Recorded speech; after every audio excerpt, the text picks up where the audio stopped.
Welcome to That's So Savvy, the podcast where we dive deep into the stories and journeys of remarkable business leaders. Join our host, Nancy Aichholz, a seasoned professional and experienced entrepreneur, on her mission to discover the recipe for business success. Welcome back. It's Nancy Aichholz, and That's So Savvy, Season 2. I'm fortunate to have Peter Klekamp, President, CEO, and founder of PLK Communities, which has grown into a huge company that he'll talk about.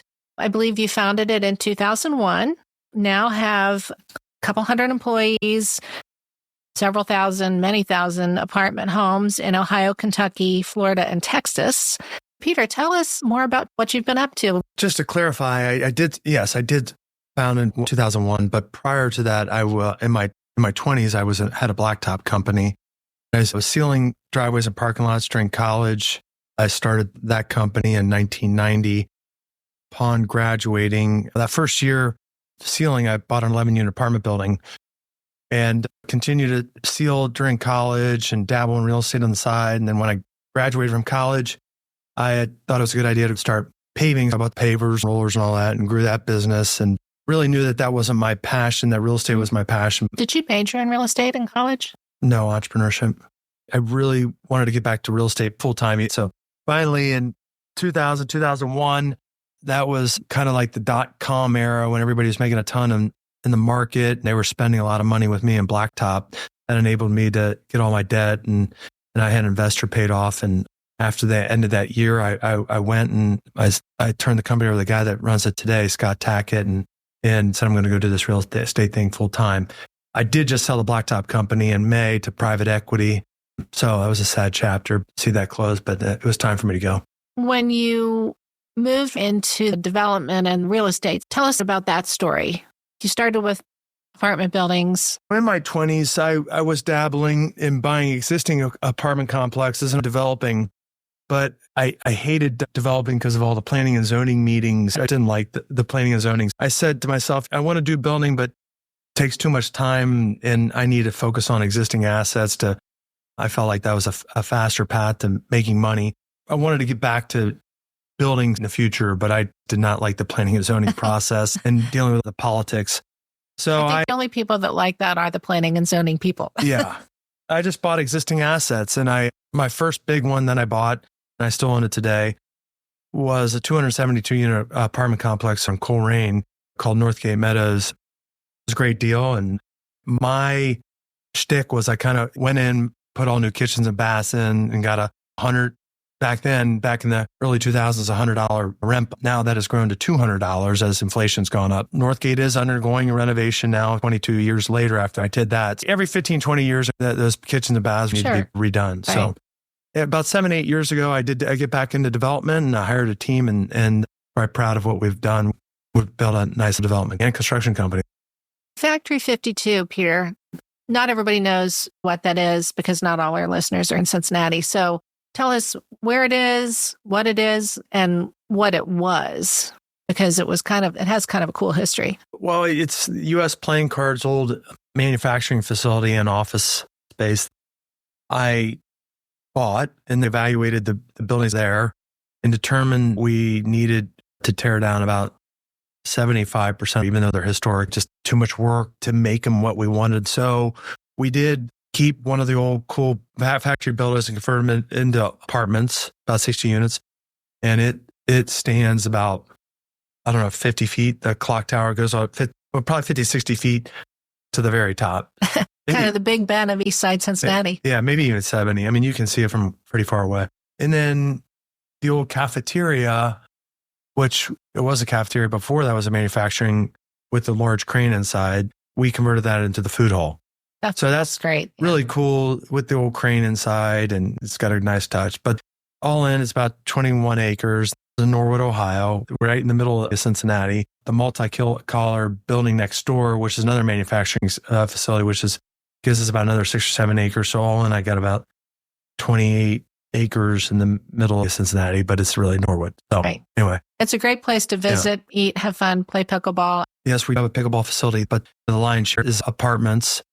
It's about 320 units right now. We're finishing up 130 units that people start moving in April. We'll kick off another 130, 140 units here in January, which are all townhomes. I'm moving my office there, so I'm building my own office building there. So when it's all finished, it will be about 750 to 800 units. So we'll be done in 2027, 28.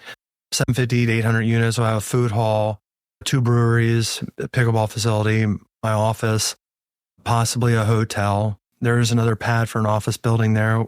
Jenny's Ice Cream. I said the food hall already. I think that's everything. It's a lot of fun over there. Something for everybody when you go over there. So I'm curious you're primarily almost exclusively apartment buildings, correct? In all these different markets. Yeah. So, and I know you've done the market research, but I haven't. You see all these apartment buildings going up. What happens when they all get older and buy their own homes? Do we have that same number of people coming up age-wise? I can't speak to those demographics right now. The birth rate is slowing. Now it's 1.9, but you have immigration. You do have that going to be taking up housing. You have a lot of functional obsolescence. The buildings are being torn down because they're old and being taken offline. It'd be hard for me to answer, but I think the demand will be there. What makes your properties unique? The living community, the aesthetics? First and foremost, my people. I'm proud to say 4 or 5 years ago, we won Best Employer, over 150 employees. Recently, Apartment Association for the United States does the best company employers, and we were number 10 in the nation. Wow, great. So I would say first and foremost, our people make the difference. Each property has its own unique benefits and uniqueness. I mean, Factory 52 is going to look a lot different than Northgate Meadows' first property I bought over on the west side of town in Coleraine. They're also different. But one thing, rest assured, I mean, we are constantly upgrading our properties. We'll spend. I'm in budget season right now. I mean, I think that I'm going to put back $13 million into my properties this year through, new roofs, new windows, new kitchens and baths, everything like that. So we're staying on top of stuff. I would put us up against anybody else in the city as far as reinvesting. Yeah. Wow, that's impressive. Our people and our properties. Right. That's impressive because both of those things, if you are living in an apartment community and have great people that if you do have a problem, they're helping you take care of it. Yeah. And they're attracting great people to live there. And then you're keeping things up so that it's not dated. Everything works. So that's wonderful. Yeah. You start basically in college with a blacktop business. You now have a business that's doing revenues of over 200 million easily. And you have a lot more free time. What are some thoughts you have for our listener when they're thinking about their careers? Everybody wants to be you, as far as everybody wants to have built a tremendous company that you're proud of, that you're employing great people, it's going well, you're providing a service to the community, and you get to have more free time. And I know that in your free time, you're very adventurous. I love some of the things I've heard you and your family take off to do. Tell us about how to get from the gravel company to having all this kind of free time, but yet the business is still running very effectively.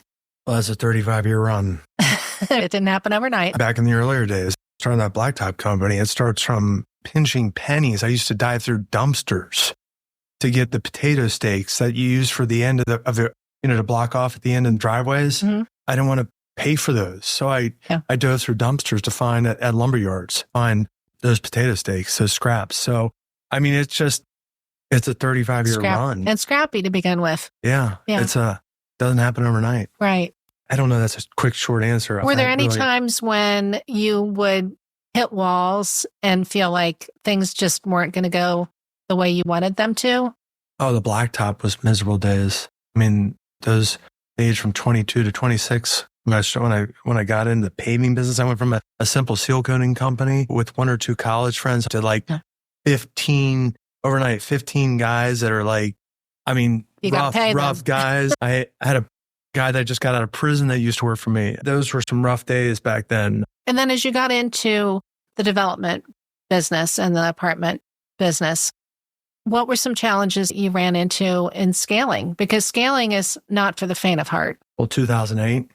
Oh, yeah, exactly. And what happened with you? Well, I had an unsecured line of credit, which was probably the biggest thing that kind of killed me. One thing my dad always told me is like, don't ignore the banks. Take their calls. Right. be transparent. I saw a lot of guys ignored the banks and got in trouble. I'm lucky. I got great bankers and they've stuck with me. Yeah. Well, they saw that you were successful. They saw that you could be successful. And like you said, you were transparent and honest. And I think those are two really very savvy things to be transparent and honest when things are great. But when they're not, that's a different story. It's a lot to run a business, have 5 kids, and be involved in their lives. I think that's awesome. Now you have some free time. What are some things that you like to do when you don't have to work? Pickleball, golf, tennis, bike, travel, spend times with the family. We're going to New Zealand. We're also talking about things that keep you motivated and keep you moving. And it sounded like a lot of these activities were things that were kind of inspirations to you. It's kind of like work hard, play hard. Yeah, I love to do work hard, play hard. And for the past 35 years, I had taken a lot of risk, a lot of risk. But I think it's calculated. I mean, there's good debt. I mean, what 2008 taught me was there's good debt and bad debt. Right.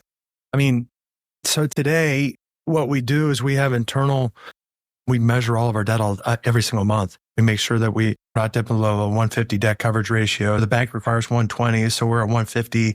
We have a lot of disciplines. Good. Yeah, I think financial management and oversight is something that, particularly for entrepreneurs, when they're starting out, they don't realize how critical that is. Numbers. You got to know your numbers. Yeah. It sounds like common sense, but when you're in the day-to-day and you're the entrepreneur or the new business owner or the CEO, and you're trying to manage everything, that can be something, especially if it's not your natural skill set. It's impressive. You've never let that happen.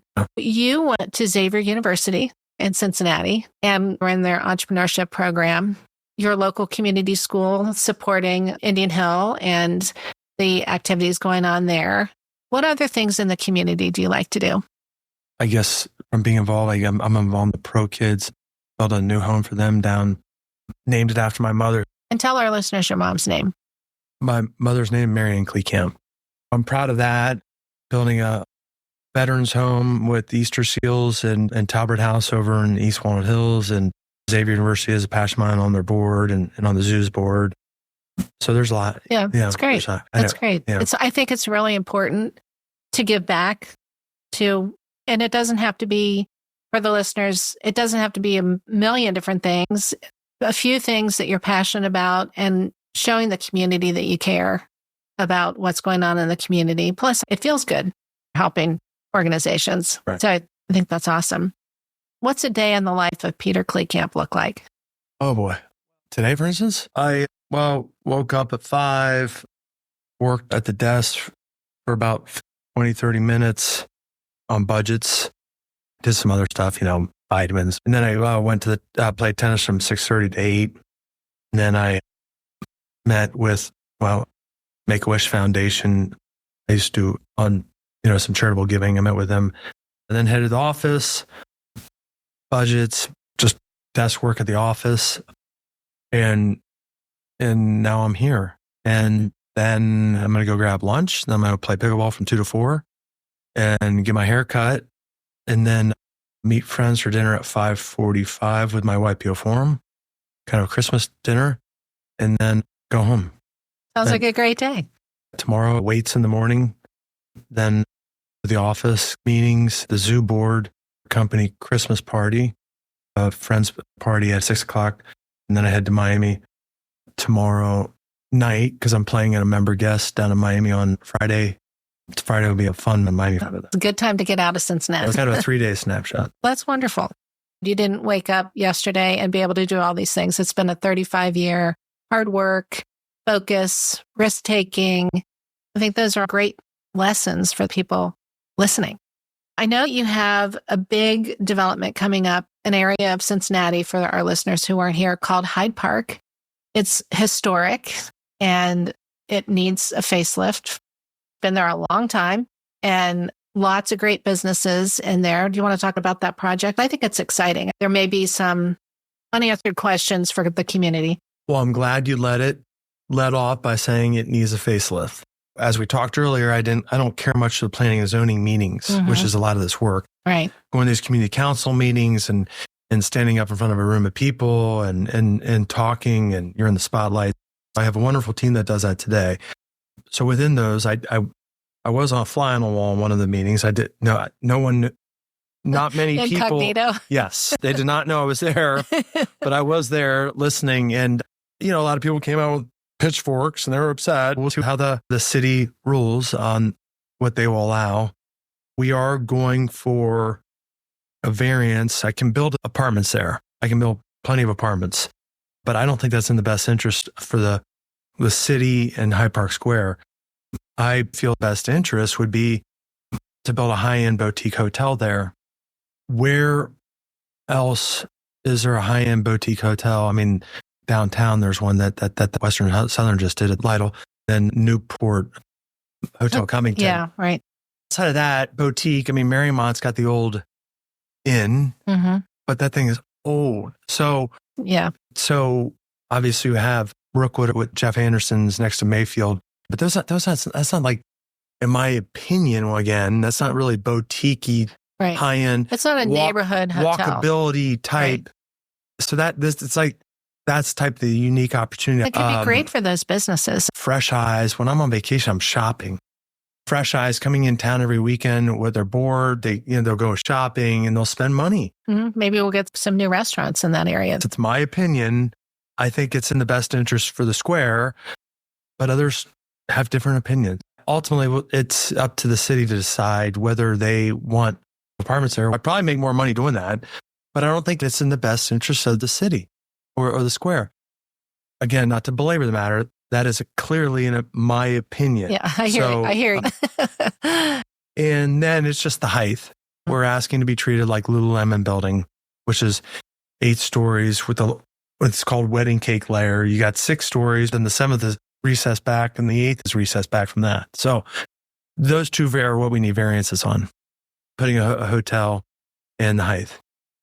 So I think it sounds like an exciting project. Yeah. I think anything I hear is more about aesthetics. We got to do it right. It's got to look really rich. Because you want people to stay there. Yeah. You want other businesses to surround it. It's my home. Somebody's going to do it. I'd rather have somebody local. Want a local developer to do it? Do you live here? I don't live in Hyde Park, but I live in Cincinnati, and this is my town. I love it. Right. I realize if I screw this up, I'm going to hear about it. Right. You got to live with it. No, I think that's great. I think it's important for people to hear. I'm glad you shared that. Yeah. So, as you know, this is the That's So Savvy podcast, and we are the recipe for business success. So what is in Peter Klekamp's oven? What do you have coming up? Well, I mean, you just heard about Hyde Park, and it's just, Hyde Park. But I mean, it's just a lot more developments. Our pipeline's full. We got a lot coming up in 2025 and 26. We got, I don't know, 5, 6, 7, 800 units that will probably start in 25. What is coming up? I mean, we did just enter a new market on Monday. We're already in Orlando, but we're already in Orlando. We just bought a new complex in Naples. Nice. Outside of growing Cincinnati, which I could bore you with, all my, I got 3 or 4 or 5 development deals that will break ground in 25 here locally. Nice. Excited about new markets. Naples, we're looking to go into one other new market in 25. So it's, I'm excited about that. So it's either Louisville or Knoxville or something like that. We'll continue to grow Dallas and Orlando. Personally, excited. My boys have a management company too, buying smaller assets. So I feel like I'm starting all over again with a new, starting a new company with them, coaching them a lot. I was on the phone today about a deal they're looking at. So that's in the oven. My twins are looking for colleges, and it's hard to believe. Yeah. So that, and then my great wife, who just continue to love her, and so lucky to have her. And I'm blessed. Yeah, you really are. You really are. And it's great because it shows in the way you give back to the community and are committed to your family. I've always been impressed by that. You've been built into my boys so well over the years. I know that you're high up on their list of people that they think of that have influenced them in their life, which I'm so appreciative of. Yeah. So I'm just excited for everything that you've been able to do, everything that you will do. And I think this is really inspiring for our listeners to hear You started out diving into dumpsters to get what you needed to do your job. And now here you are, but you were dedicated, you were focused, you didn't give up. I love when you talked about the calculated risks, because I'm all about calculated risks. And I think things pay off when you do it that way. I talked about my mom. She passed. My dad, I hit the jackpot with him. Yeah. And he's still a big part of your life. Yeah. Yeah. Which is awesome. That's, again, what we all want in life, right? Yeah. So I have my last fun question for you, and you can get back to your busy afternoon. I always like to ask, when you go to sleep tonight, you wake up tomorrow morning, you're in your favorite place in the world. Where is it and why? My home in Northern Michigan. Why? I mean, it's just Glen Lake. It's just, the lake is absolutely stunning. The days up there are filled with so many activities. In fact, my perfect trifecta day is riding 30 miles on my bike, followed up by 2-3 hours of pickleball and 18 holes of golf. That sounds perfect. And then followed up at the nap down by the lake. In perfect Michigan weather. That is my absolute perfect day. That's awesome. We appreciate you being here on That's So Savvy. Thanks for having me. Anything else you'd like to tell our listeners while you're here? Good luck. It's a lot of hard work. And that's the first step, but then you got to work at it. Yeah. Thanks so much, Peter. You bet. Thank you for listening to this episode of That's So Savvy with Peter Klekamp. Don't forget to give us a 5-star review, because we have 5-star guests, and that helps us get our podcast out to many more people so that they can hear these stories. And join us next episode.